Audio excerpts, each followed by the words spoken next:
जन्तु वा सर्वदुःखातीतो भवेत् तमं सर्वदा वन्दे श्रीमद्वल्लभनन्दनम् अज्ञानतिमिरागास्य ज्ञानजयशलाकया चक्षुरन्मिलितेन तस्मै श्रीगुरवे नमः।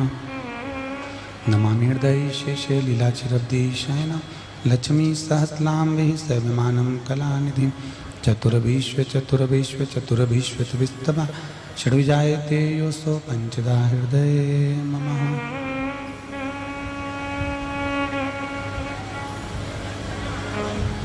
बोल विश्वनाथ भगवान की ओम नमः शिवाय ओम नमः शिवाय ओम नमः शिवाय ओम नमः शिवाय ओम नमः शिवाय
विश्वनाथ भगवान की जय, महाकाल राजा की जय, कुबेरेश्वर महादेव की जय, ताप्ती महारानी की जय, नर्मदे महारानी की जय।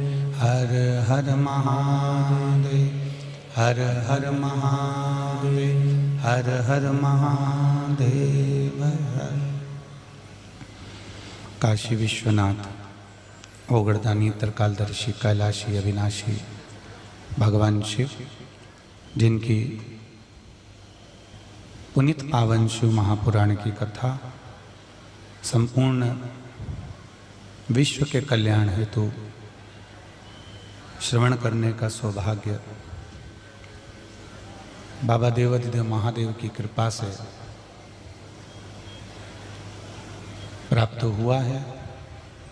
बाबा देवाधिदेव महादेव भगवान शिव जो संपूर्ण विश्व का कल्याण करने वाले हैं, संपूर्ण जगत का उद्धार करने वाले हैं। ऐसे बाबा देवादिदेव महादेव, भगवान शंभु बैतूल नगर के इस पावन प्रांगण में श्रीमती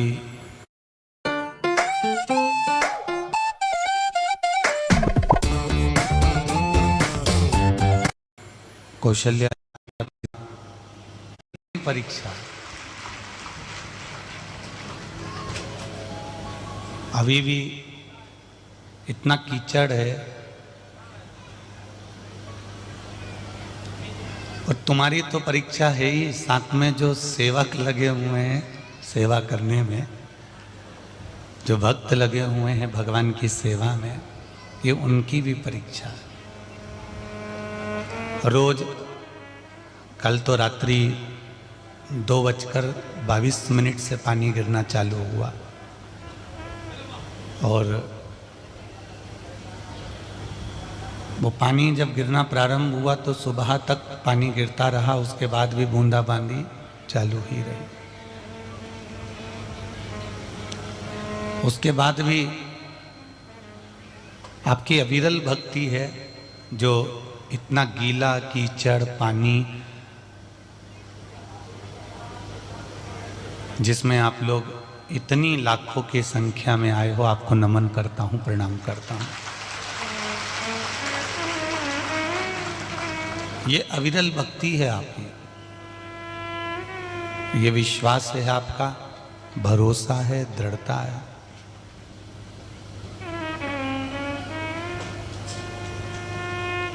और जिस विश्वास के साथ में आप देवादिदेव महादेव की कथा को सुन रहे हो,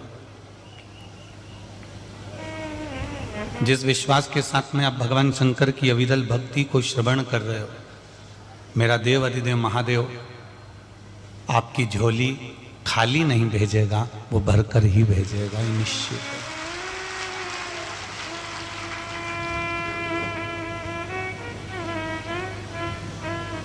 कल कोई कह रहा था कि बैतूल के इतिहास की पहली ऐसी कथा है, नहीं तो यहाँ लोगों के हाथ पैर जोड़ते रहो तो लोग नहीं जाए।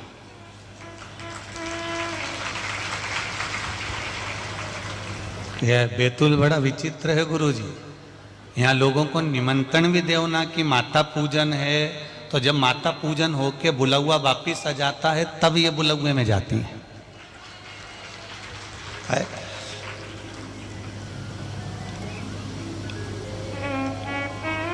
अगर कोई ऐसा ऑर्केस्ट्रा हो तो भले भीड़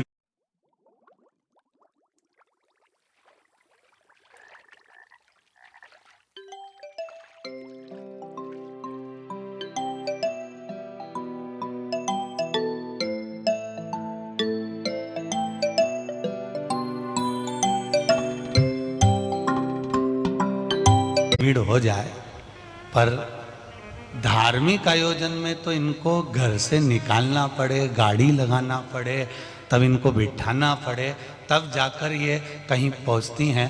पर पहली कथा ऐसी देखी जिसमें इतनी दूर 1 किलोमीटर आधा किलोमीटर दूर गाड़ियां रोक दी जाती है और पैदल पैदल पैदल पैदल पैदल कथा के पंडाल में पहुंचकर कथा तत्व को ग्रहण कर रहे हैं। ये आपकी अविरल भक्ति है, ये आपका विश्वास है, ये आपका भरोसा, ये आपकी दृढ़ता है।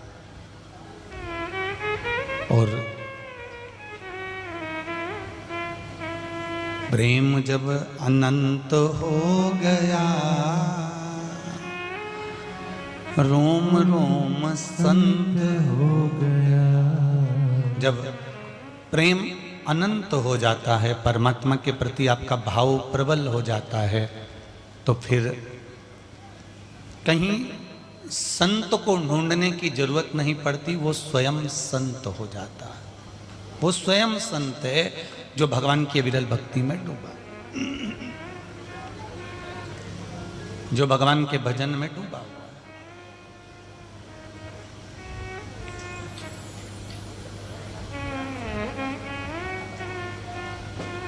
एक भागवत जी में प्रसंग आता है, आप लोगों ने श्रवण करा होगा। किस किसने सुनी है भागवत जी? जरा हाथ उठाओ। सबने सुनी है ना? हाँ ठीक है, धर लो धर लो धर लो। अब भागवत जी में एक प्रसंग आता है कि रुक्मणी जी ने पत्र लिखा और भगवान कृष्ण द्वारका से रुक्मणी जी को लेने के लिए गए। बोलो सही है कि गलत है? अरे बोलो तो जम के। सही है, ठीक है। कौन किसको लेने गया था? भगवान कृष्ण रुक्मणी जी को लेने के लिए गए।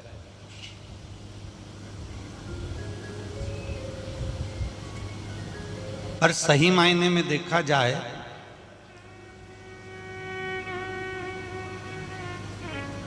कि कृष्ण रुक्मणी जी को लेने के लिए नहीं गए। रुक्मणी की भक्ति इतनी प्रबल थी और प्रेम इतना प्रबल था कि कृष्ण को वहां जाना ही पड़ा। यह भक्ति है। इसको विश्वास कहा गया, इसको भक्ति कही गई, इसको दृढ़ता कही गई।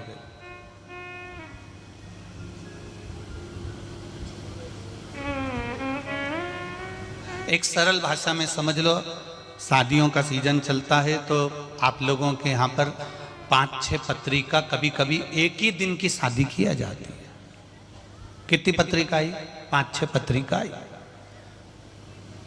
अब 5-6 पत्रिका में 10 जगह की पत्रिका है, 5 जगह की पत्रिका है, और आप अब तोल रहे हो, अब विचार कर रहे हो सारे परिवार वाले बैठ के कि किसके कहाँ जाना है। देखो जरा, तो तुमने एक पत्रिका उठाई उसको रख दिया, 2 पत्रिका उठाई उसको रख दिया, 3 पत्रिका उठाई उसको रख दिया। अब छोटा सा परिवार, अब उसमें से 2 पत्रिका तुमने छाट कर अलग रख ली। नी, इनके यहाँ तो अपने को जाना पड़ेगा,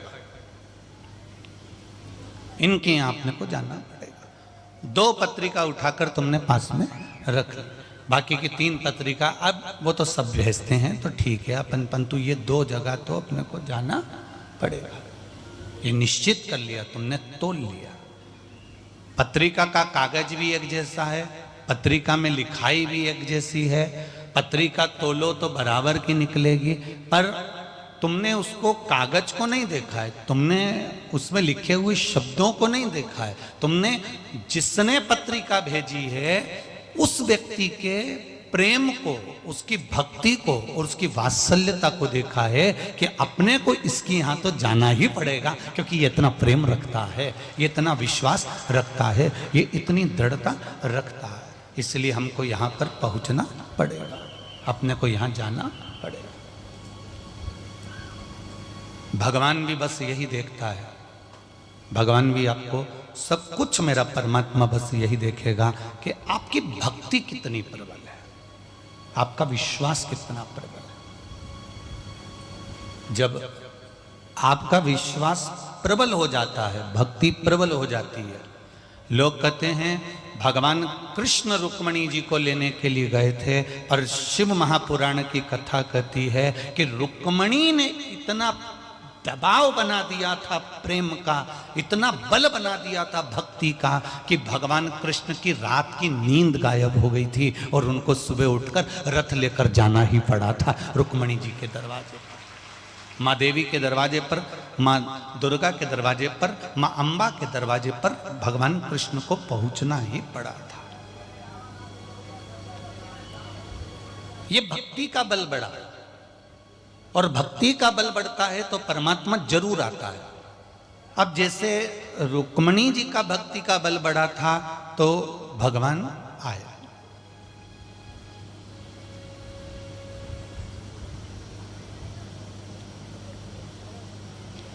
रुक्मणी जी का भक्ति का बल बढ़ा तो परमात्मा पहुंचे। अब आपकी भक्ति का जब बल बढ़ता है, आपके भजन का जब बल बढ़ता है, आपकी श्रद्धा का जब बल बढ़ता है, तो ये निश्चित है आप जितना गुणगान करते हो श्री शिवाय नमस्तुभ्यम, आप जितना भगवान का भजन करते हो उसका जो बल बढ़ता है, उस बल बढ़ने के कारण मेरे भोलेनाथ जी को आपके दुख हरने के लिए आपके पास आना ही पड़ता है। आपके पास वो पहुंचेगा। आपका भक्ति के बल को हमें बढ़ाना है।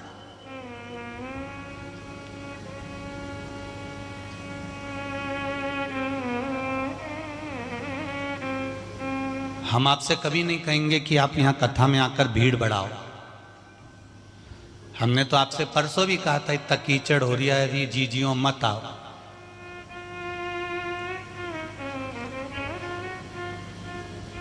और हम तो वो एक बार रायपुर में कह दिए थे कि इस कथा में मत आओ, अगली कथा में आना। और अगली कथा इंदौर में थी और इंदौर में इतना भीड़ भड़क्का हो गया कि वहां से कहना पड़ा कि तुम यहाँ भी मत आओ। अब हमको भी कहने में संकोच होता है कि अब हम कैसे कहें कि अभी तुम इस कथा में अब भीड़ हो रही है, कीचड़ बहुत हो गया है, अब तुम सब अगली कथा में आना। तो माताएं लिख के भेज देती, हमको क्या बेवकूफ समझ रहे हो? हर कथा में तुम ऐसे ही कह देते हो, जब देखो जब।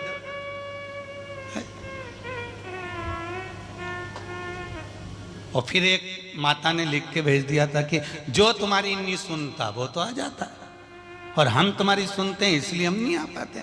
परंतु अब निवेदन है, बहुत कीचड़ है, बहुत पानी है, फिर भी समिति बहुत व्यवस्था कर रही है, सारा प्रशासन बहुत अच्छी व्यवस्था कर रहा है, पूरा संघ, पूरा बजरंग दल और पूरा बैतूल का एक एक बेटी और बेटा लगा हुआ है। आप पूर्ण व्यवस्था कर रहे हैं, जितना बन सकता है उनकी कैपेसिटी के अनुसार। इतना तो वो खुद की शादी में नहीं करे बापड़ा हो, और इतना यहां व्यवस्था करी।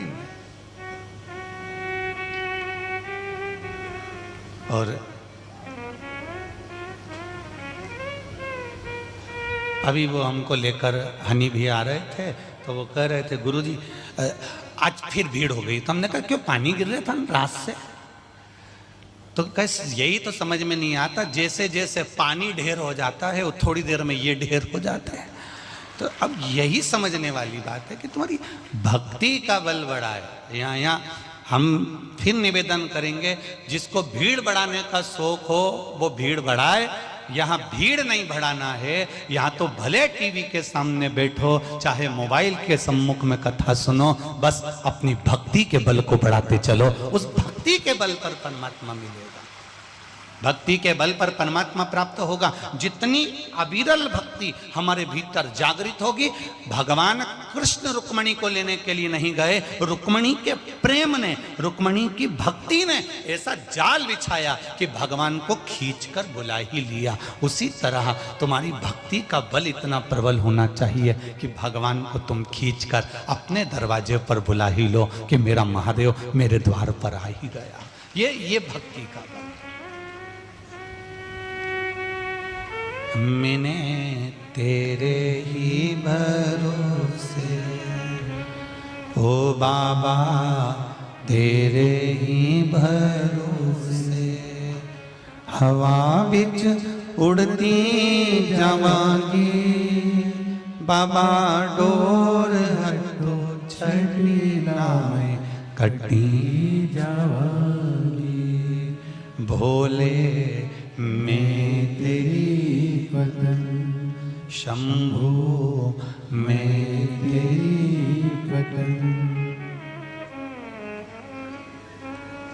जो कट गई ना सतगुरु, जो कट गई ना सतगुरु, तुम्हें लुटी जावांगी, बाबा डोर हथो छड़ी ना मैं कटी जावांगी, भोले मैं तेरी पतन, शंभू मैं तेरी पतन। भगवान शिव की कथा कर रही, आपका हृदय, आपका विश्वास, आपकी भक्ति बढ़ना चाहिए।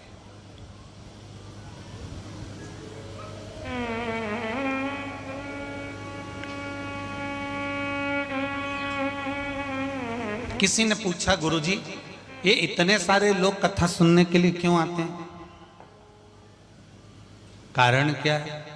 तो हमारा उनसे निवेदन है कि हमारा शास्त्र कहता है, हमारा वेद पुराण कहता है और हमारे घर के बुजुर्ग कहते हैं कि सोना लेने जाओ या कपड़ा लेने जाओ या इलेक्ट्रॉनिक सामान लेने के लिए जाओ या किराना लेने जाओ, तो जो उसमें माहिर हो उसको साथ लेकर जाओ।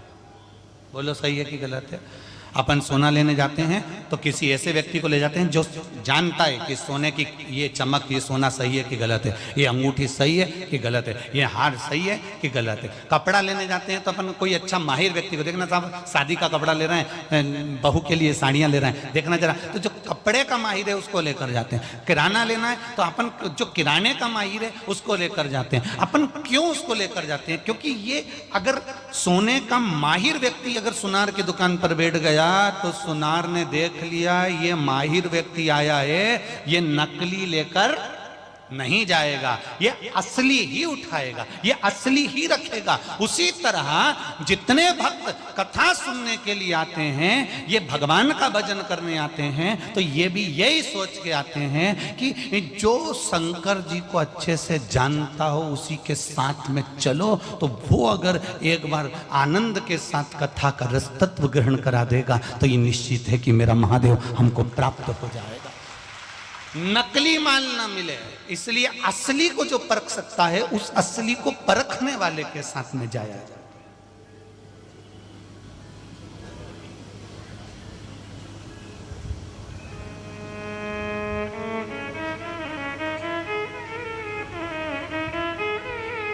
ताप्ती मैया शिव जी से मांगा तो क्या मांगा? आपका स्वरूप, आपके भीतर की शीतलता, आपके भीतर की शांति, आपके भीतर की करुणा, आपके भीतर की दया। किसी में वो करुणा नहीं होगी, किसी में वो वात्सल्यता नहीं होगी जो देवादिदेव महादेव में है। यहां जितने बैठे हो ना, जितने और जितने तुम्हारे अड़ोस पड़ोस और पीछे धड़ोस में रहते हैं, तो कहते ना अड़ोसन पड़ोसन और धड़ोसन, पीछे जो रहती ना वो धड़ोसन, ठीक है? तो जितने रहते हैं उनको भी अजमा लेना, तुम्हारे परिवार में जितने रहते हैं उनको अजमा लेना। शंकर भगवान जैसी वात्सल्यता, शंकर भगवान जैसी करुणा, शंकर भगवान जैसी वात्सल्यता शायद किसी में होगी कि सारे देवताओं ने अमृत पिया और महादेव के पास में विष भेज दिया, उसके बाद में मुस्कुरा कर पी गया, वो देवादिदेव महादेव है। जो अमृत पिए वो देव कहलाता है, जो विष पिए वो महादेव कहलाता है। अब है महादेव जैसी किसी में वात्सल्यता?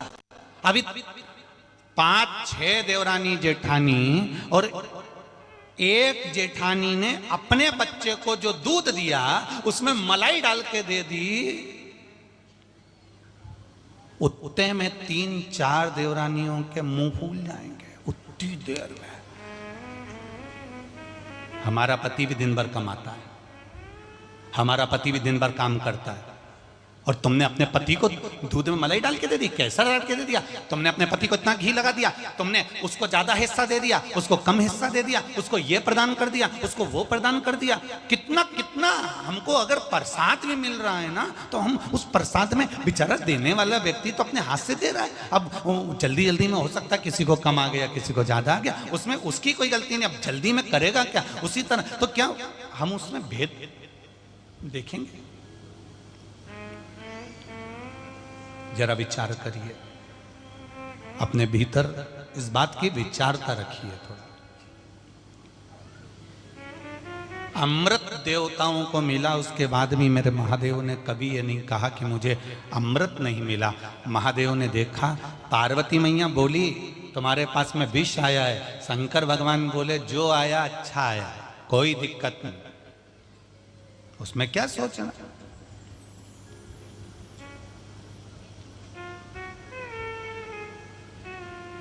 उसमें विचार क्या करना है? जो आया है वो कम नहीं है, जो मिल गया उसमें कोई गम नहीं है, बस ठीक है, पाया ना बहुत है। तो तुम विष पियोगे? देवादिदेव महादेव तुम विष पियोगे? शंकर भगवान बोले मैं अकेला विष नहीं पीऊंगा, तू मेरी अर्धांगिनी है। अर्धांगिनी का मतलब होता है आधे हिस्सेदार। तो विष कौन पिएगा? शंकर भगवान बोले घर में पुरुष को विष पीने की जरूरत नहीं होती है, नारी को परिवार के दुख जो पीना पड़ते हैं वो सबसे ज्यादा नारी को पीना पड़ते हैं, स्त्री को पीना पड़ते हैं। पति तो दुकान चले जाएगा, ऑफिस चले जाएगा, फैक्ट्री चले जाएगा, ज्यादा होगा तो इधर उधर चले जाएगा, पर पत्नी को तो वही घर में रहना, उसको तो वही पीना। कोई कुछ बोलेगा तो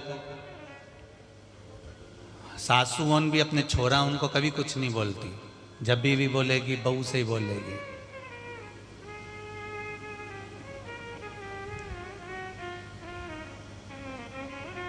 जरा सा काम बिगड़ा और सास ने बहू से कह दिया,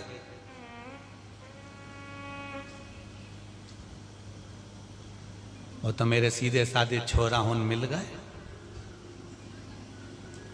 इतने में बहू भी सिर पे पल्लू लेके मुड़ के देखी और मुड़ के देख कर मन में सोचा सीधे साधे भगवान जब जब बोले तब तब ऐसा बोले कि बिजली भी उसके आगे फीकी पड़ जाए। इतने सीधे साधे, इतने सीधे।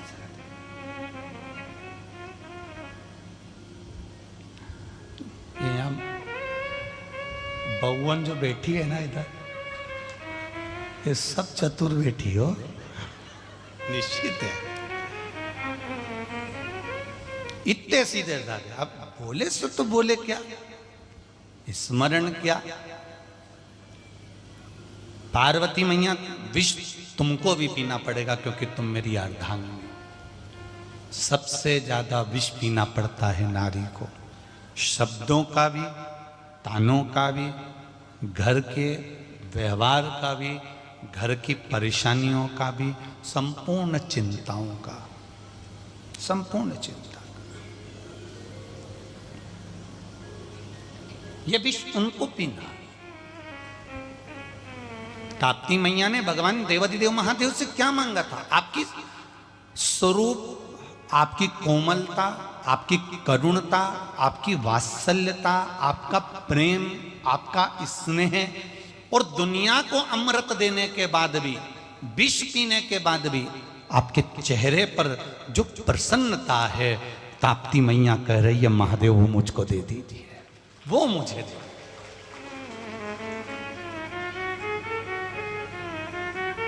कितनी शनि महाराज जी के साथ में माता ताप्ती का जन्म हुआ था, कितनी स्वयं शनि जैसी थी, बड़ी सुंदर, छवि में कोई खराबी नहीं। कोई कोई श्याम कलर की होती है, जैसे यमुना मैया भी हमारी कारी हैं, उसी तरह ताप्ती मैया भी कारी थी। इसीलिए शनि महाराज ने तुरंत कह दिया था तुम भद्रकाली हो, तुम भद्रकाली हो। जो बोला भद्रकाली, ताप्ती मैया के शब्द को अर्थात भद्रकाली जो कहा था, तो शनि महाराज को क्रोध आ गया। तो ताप्ती मैया तप कर कर शिव से जो प्राप्त करी, वो बड़ा सुंदर स्वरूप भद्रकाली कहा, और भद्रकाली कहने के बाद में स्वरूप जो माता को मिला है शिव की करुणा से। कल कथा में कहा था, जितने सुंदर तो आप पार्लर जाकर नहीं हो सकते, उतने सुंदर तो तुम देवाधिदेव महादेव पर जल चढ़ाकर हो जाते हो, शिव को जल चढ़ाने से। और वो भद्रकाली जिसको स्वयं सूर्यदेव शब्द कह देते हैं छाया के साथ में, और मां जब तप में लीन हो जाती है, इतना तप करा, इतना तप करा, उस तप के बल पर भद्रकाली नाम तो हट गया, उस तप के बल पर मेरी माता का नाम ताप्ती हो गया। सुंदर, इतनी सुंदर हो गई मेरी माँ, इतनी सुंदर हो गई, इतनी सुंदर हो गई कि उनके स्वरूप को देखकर स्वयं सूर्यदेव कुछ क्षण के लिए अश्व रोक देते हैं, केवल ताप्ती की सुंदरता के।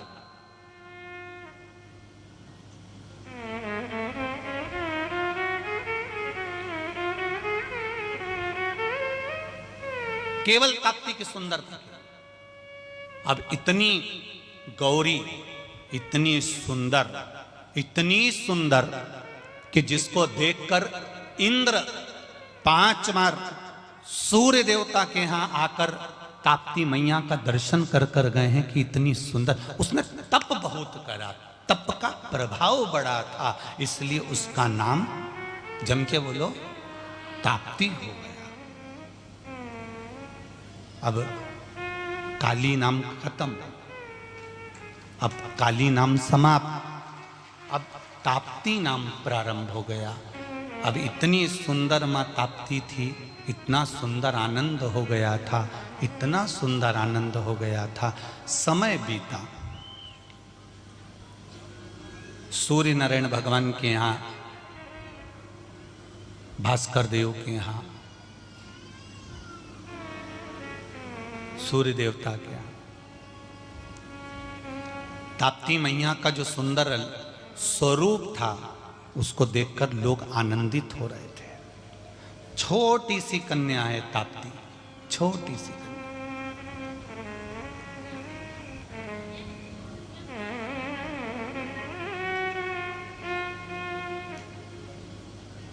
इतनी सुंदर, मस्तक पर मां के बिंदी लगी हुई है, होठों पर लाली है, नैनों में सुरमा है, कानों में सुंदर कर्ण फूल है मेरी माता के, सुंदर लहंगा पहनी हुई है, मस्तक पर चूनर ओढ़ी हुई है, गले में हरवा पड़ा हुआ है, सुंदर कमल के पुष्पों की माला मेरी माता के गले में पड़ी हुई है, सुंदर बड़े बड़े नयन है मेरी माँ के, छोटी सी अवस्था मेरी माँ की, मात्र 7 वर्ष की आयु थी माता ताप्ती की जिस समय ताप्ती माता ने अपने महादेव को प्रसन्न कर कर उनसे उनका स्वरूप मांग लिया था। केवल 7 वर्ष की आयु।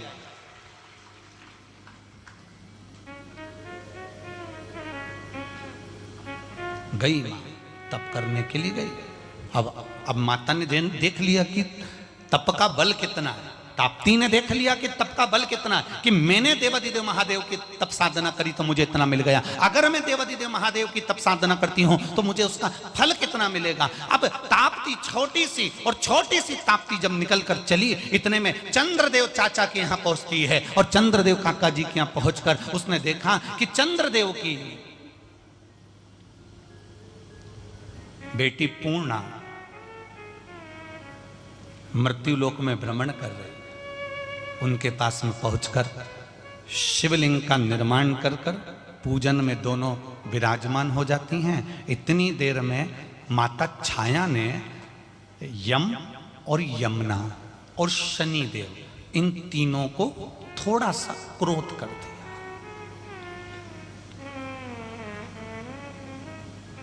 कभी कभी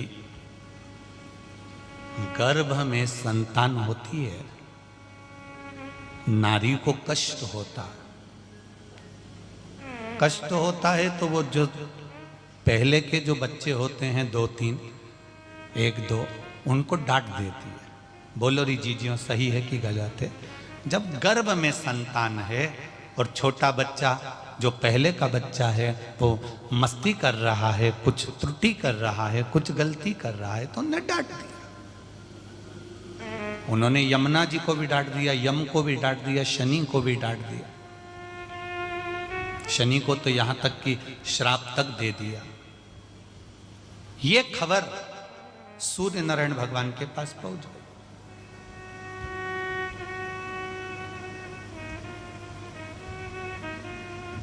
सूर्य देवता के पास में यमुना जी आंख में आंसू भरकर लेकर पहुंची। भास्कर देव ने पूछा, सूर्य नारायण क्या बात है यमुना, तुम रो रही हो, तुम्हारे रोने का कारण क्या है यमुना? यमुना जी कुछ नहीं बोली, अपने पिता के गले लग गई, केवल आंख से आंसू बह रहा था। यमुना क्यों रो रही हो? ना यमुना बोली ना यम बोला, यमराज भी नहीं बोले, बोले तो शनि महाराज बोले। और शनि महाराज ने कह दिया, पिताजी माता ने दीदी को बहुत अपशब्द कहा, भैया को बहुत अपशब्द कहा। माने हाँ, इतने में तुरंत यमराज के मुख से शब्द निकल गया, मुझको तो लगता है कि शायद ये हमारी मां ही नहीं है। अब सूर्य नारायण भगवान को शंका हो गई, क्या ये संज्ञा नहीं है? अगर ये संज्ञा नहीं है तो ये है कौन? अब उनको ये तो मालूम नहीं कि ये छाया, और माता संज्ञा छाया को छोड़ कर गई।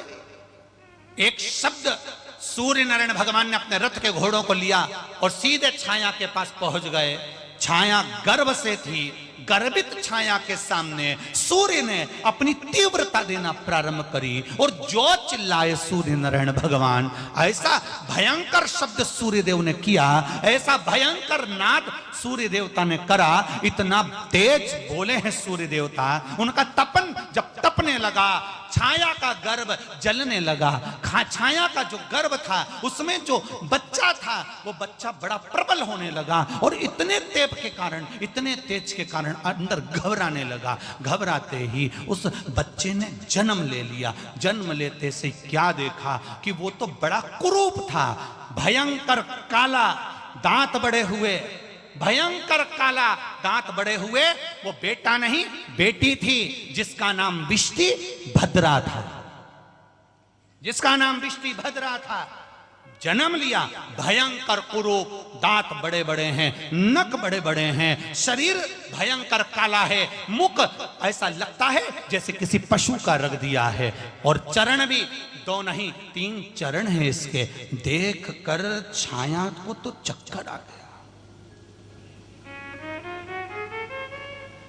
जन्म लेते से ये लड़की ने तो क्या चीखा, क्या चिल्लाई। इसका नाम विष्टि भद्रा है। ये विष्टि भद्रा, भद्रा ने जन्म लेते से ही अवस्था धारण कर ली और अवस्था धारण कर कर अपने पिता पर हंसी, सूर्यदेव पर। सूर्य पर हंस रही है। ये यमुना जी, ताप्ती मैया और ये भद्रा, ये इनकी बहन है।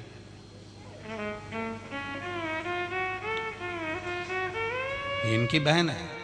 आप लोग इस भ्रम में मत रह जाना कि ताप्ती को कहीं गुरुजी ने भद्रा के, नहीं, भद्रकाली, काला स्वरूप था पर छब सुंदर थी।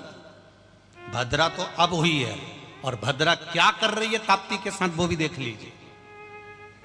जन्म लेते से बहन क्या कर रही है ताप्ती के साथ में, वो प्रसंग का स्मरण करिए जरा, वो प्रसंग को जानिए। ताप्ती पूर्णा के साथ में शिव की आराधना में लगी हुई है। पूर्णा के साथ में ताप्ती शिव की आराधना में लगी है। भारत की भूमि पर एक स्थान ऐसा है जहां पर ताप्ती पूर्णा के साथ में बैठकर शिव की आराधना करती है। ताप्ती मैया की परिक्रमा करने जाते होगे तो वो स्थान आज भी भारत की भूमि पर विराजमान है, जहां पूर्णा नदी और ताप्ती मैया दोनों मिलकर शिव की आराधना में लगी रहती हैं। गए हो कभी दर्शन करना? चांगदेव जी महाराज का वहां आश्रम भी पड़ता है महाराज। कभी योग लगे तो दर्शन करिएगा। पूर्णा के साथ में ताप्ती मैया बैठी है। भद्रा आ गई, चिल्लाती हुई अपने पिता को क्रोध के वश में देखा कि तुम्हारे कारण मेरा जो स्वरूप हुआ है, अब मैं शांत नहीं बैठू। जितने शनि क्रूर थे उससे ज्यादा क्रूर भद्रा थी, उससे ज्यादा क्रूर भद्रा थी, उसकी क्रूरता भद्रा।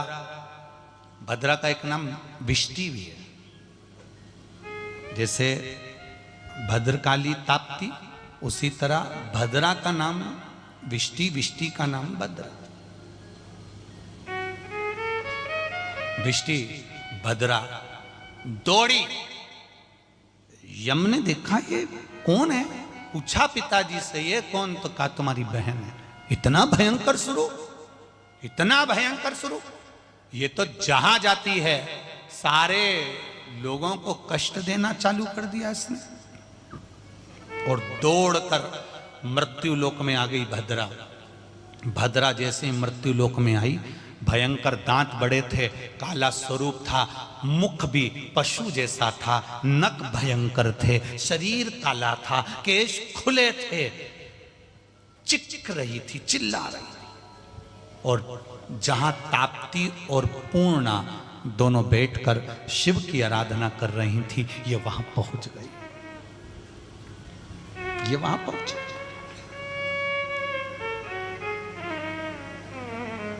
अब ताप्ती मैया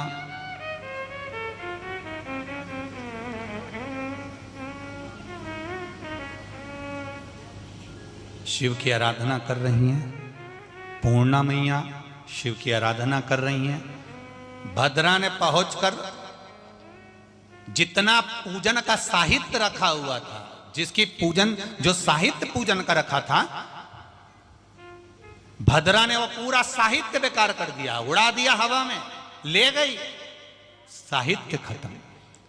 ताप्ती ने पूर्णा से कहा, पूर्णा पूजन का सामान यहाँ नहीं है, अपन थोड़ा सा साहित्य, थोड़ा पूजन का सामान और लेकर आते हैं। पूर्णा और ताप्ती दोनों गई। इतनी देर में भद्रा ने शंकर भगवान के शिवलिंग को उठाकर कहीं जलाशय में फेंक दिया, छोड़ दिया। वापिस आई तो आकर देखा कि शिवलिंग नहीं है। ताप्ती ने फिर कहा, पूर्णा यहां तो शिवलिंग नहीं है, शिवलिंग कहां गया? फिर निर्माण करा, फिर निर्माण करा, फिर वापिस ताप्ती जी ने कहा, एक काम करते हैं पूर्णा, तू भी शिवलिंग का निर्माण कर, मैं भी शिवलिंग का निर्माण करती हूँ। ये जितनी बार माता ताप्ती शिवलिंग का निर्माण करती है, उतनी बार भद्रा उठाकर उसको ले जाती है, फिर निर्माण करती है, भद्रा फिर उठाकर ले जाती है, फिर निर्माण करती है, भद्रा फिर उठाकर ले जाती है। बार बार जितनी बार सामग्री लाकर रखती है, उतनी बार भद्रा उस शिवलिंग को लेकर चली जाती है। अंत में माता ताप्ती की आंख में आंसू भर गए। देव अधिदेव महादेव से कहा, बाबा ये क्या कर रहे हो, क्या कर रहे हो, ये क्या है?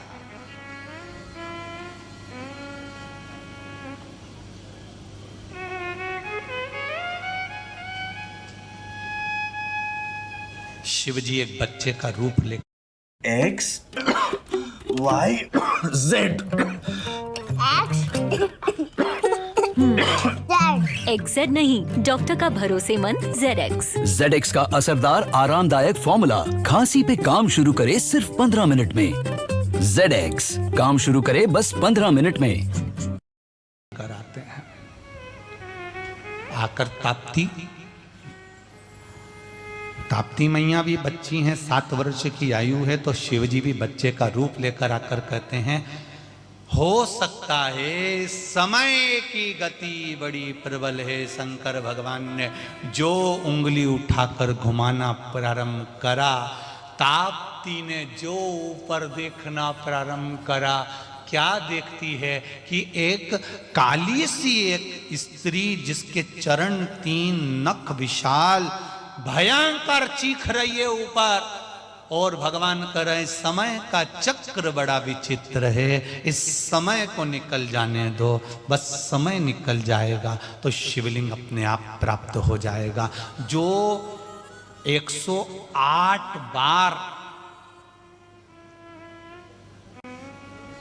सहस्त्रों बार, 1000 बार, 108 बार जो शिवलिंग को भद्रा ने चुराया था, छुपाया था, भगवान देव अधिदेव महादेव ने कहा थोड़ा समय निकाल जाने दो। जब भद्रा लगती है तो भद्रा का समय अगर निकल जाए, उसके बाद में अच्छी घड़ी अपने आप आ जाती है, फिर कोई चिंता नहीं रहता, समय निकल जाए। एक बात बहुत अच्छे से ध्यान रखना, घड़ी तुम्हारे हाथ में है, बांधना भी तुमको है, पर घड़ी समय अच्छा है कि बुरा, यह बताना भगवान के हाथ में है। घड़ी तुम बांधोगे, घड़ी तुम्हारी है, बांध भी तुम लोगे, टाइम भी तुम देख लोगे, पर अच्छा समय लाना ये महादेव के हाथ में। महादेव ने कह दिया समय का इंतजार कर। केवल उंगली घुमाई, डमरू जैसा भाव घुमाया, ताप्ती समझ गई। थोड़ी देर विश्राम किया। जितने शिवलिंग का निर्माण ताप्ती ने करा था वो सब सहस्त्र शिवलिंग एक साथ में 108 शिवलिंग सामने आकर प्रकट हो गए। सारे शिवलिंग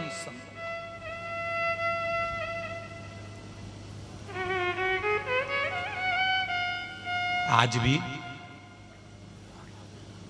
हम तो केवल पुराण के बल पर बोल रहे हैं, शास्त्रों के बल पर बोल रहे हैं।